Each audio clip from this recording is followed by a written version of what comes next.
In the Middle Ages, your cup could reveal your rank faster than your clothes. At one end of the table, the 1% lifted spiced wine from polished metal, drinking something dark, fragrant, and carefully stored. At the other, the 99% lowered buckets into doubtful wells, or closed rough hands around thin ale because trusting the wrong water could mean sickness, weakness, or a day of labor slowly collapsing from the inside. That is the divide the fantasy version of the Middle Ages tries to hide. This was never just a world split between people who drank alcohol and people who drank water. It was a world split between people who could choose what entered their cup and people who had to hope it would not punish them by nightfall. The first modern myth to kill is the easiest one, that everyone in the Middle Ages avoided water and drifted through life half drunk on beer. Reality was harsher and far less equal. People did drink water, especially from protected wells, reliable springs, or carefully managed sources. But access to those sources was never evenly shared, and in crowded towns, drainage, animal waste, and careless storage could turn a simple drink into a gamble.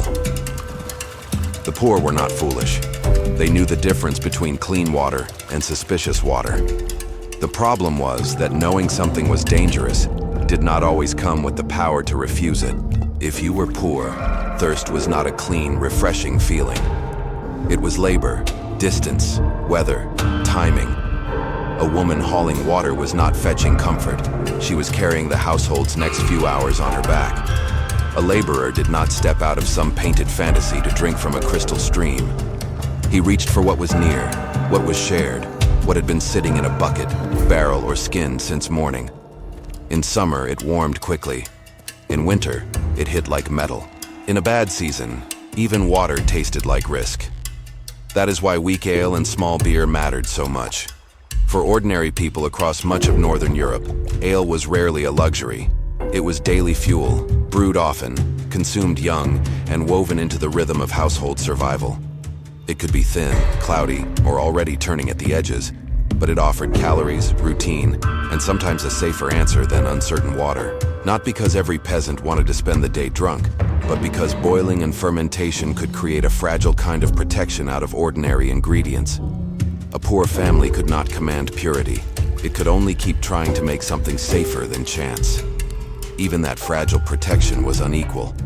The rich got the stronger draw, the better grain, the better storage, the extra labor, and the room to waste a failed batch and begin again. The poor lived closer to the weak end of the barrel. A noble household could afford consistency.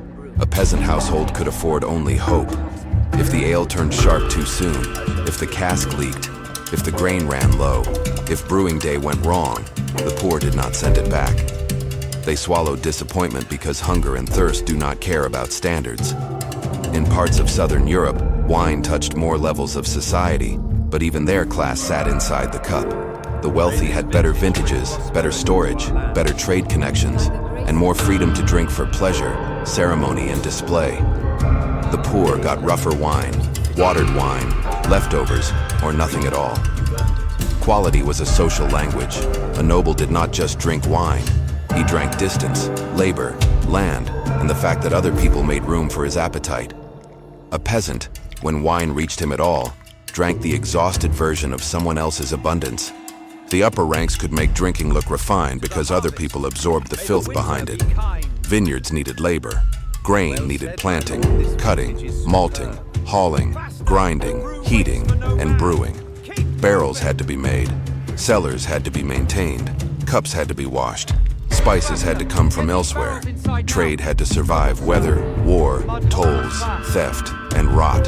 When a lord lifted a silver goblet, the gesture seemed effortless only because dozens of invisible hands had already turned mud into status.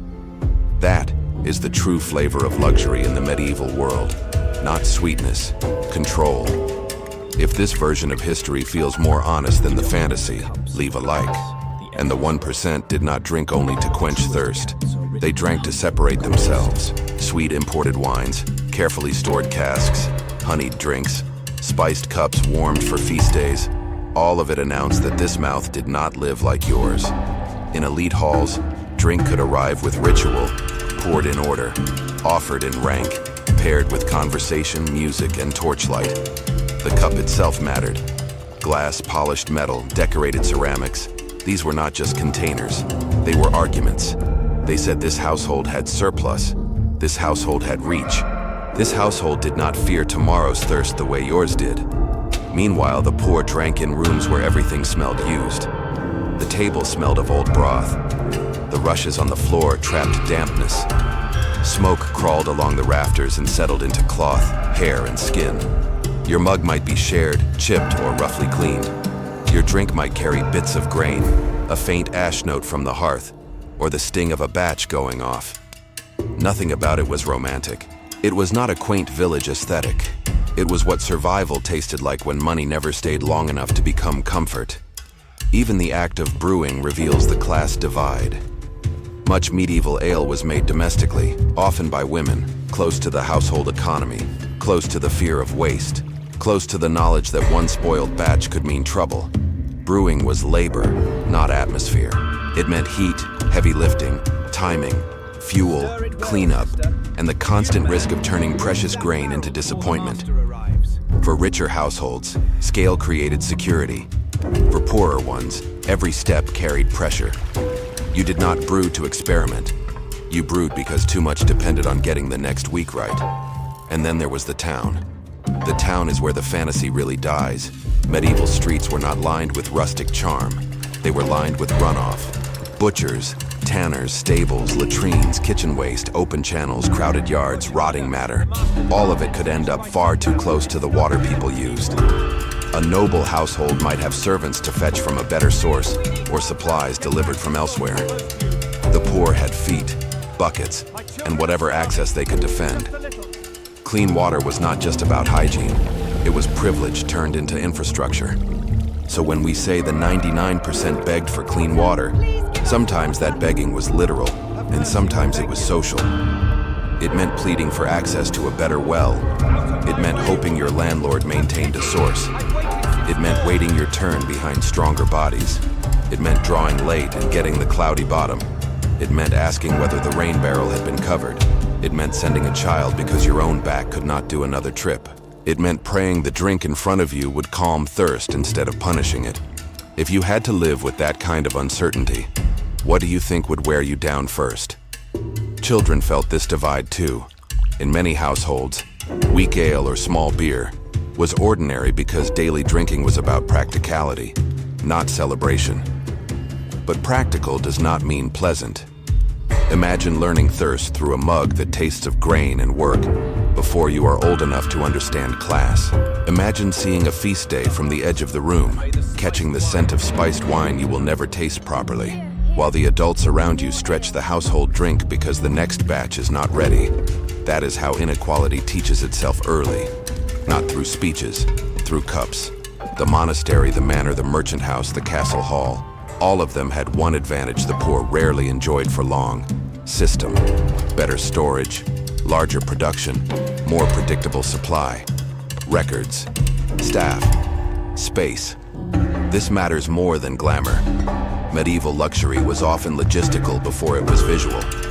The rich had the means to keep drink cool, covered, measured, and ready. The poor had to live closer to spoilage, shortage, and improvisation. You can taste hierarchy and organization long before you taste it in spice. And of course the rich could afford variety. Wine when wine suited them. Ale when ale suited them. Mead on occasion. Spiced preparations for performance. Cups chosen for season, guests, celebration, or image. The poor rarely enjoyed variety as pleasure. Their variation came as instability. One week the ale was better, another week it was thin. One season there was access to a cleaner source. Another season mud got into everything. One household had a decent brewing woman, another did not. Variety for the rich meant choice. Variety for the poor meant uncertainty. There is also a quieter humiliation hidden inside all this.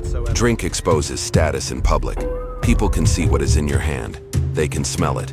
They can judge whether your household is struggling, whether your grain is poor, whether your access is bad, whether you belong at the table. In a world obsessed with rank, cups were small public confessions. A noble displaying imported wine showed power without saying a word. A laborer clutching weak, tired drink showed necessity with the same silence. This is why medieval feasting looked so dazzling from a distance. The candles, the vessels, the pouring, the color in the cups, the warmth, the order, the certainty. But that glow was built against a background of widespread strain. The spectacle only worked because most people lived without that level of ease. A goblet shines brighter when many hands remain cracked, thirsty, and replaceable. The rich did not merely consume better liquids. They consumed insulation from the chaos that defined everyone else's day. And the deeper irony is that the wealthy often turned drink into refinement, while the poor turned it into endurance. For the 1%, flavor could be discussed.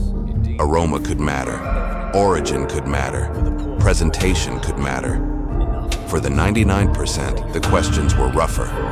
Is there enough? Has it spoiled? Who drinks first? Can this last until evening? Will the child get some? Can we trust the water tomorrow? The same medieval world held both conversations at once, and that is why any romantic image of the period collapses the moment you look inside the cup. None of this means every peasant lived on filthy swill, while every noble floated in imported sweetness. Medieval life was never that neat. Regions differed, seasons changed. Villages could guard good springs. Some towns invested in water systems. Some elites drank badly, and some commoners on the right day drank well. But the pattern still holds. When resources tighten, class decides who gets reliability. That is the heart of the story. Not that the rich always had the finest drink, but that they had far better odds of not having to gamble with thirst. So the next time someone says medieval people just drank beer because water was unsafe, picture something more brutal and more believable. Picture an entire society arranged around unequal access to safety. Picture women brewing because the household cannot risk running dry. Picture workers swallowing weak ale before sunrise because labor will not wait for comfort. Picture servants descending to cool storage while, outside, someone waits with a pail at a crowded source. Picture a lord lifting a cup of something fragrant, while the people who made that moment possible settle for the practical, the thin, and the uncertain. The 1% drank status made liquid. They drank logistics, distance, protection, and time. They drank from vessels that announced they were worth preserving. The 99% drank whatever could be stretched, trusted, borrowed, carried, or brewed before the day turned against them. And in that difference, you can hear the real sound of the Middle Ages. Not the clink of goblets in a great hall, but the scrape of a bucket at the bottom of a well, the hiss of a brew kettle over a smoky fire, and the tired silence of people who know thirst is never just thirst when you are poor. That is what makes this history feel so close.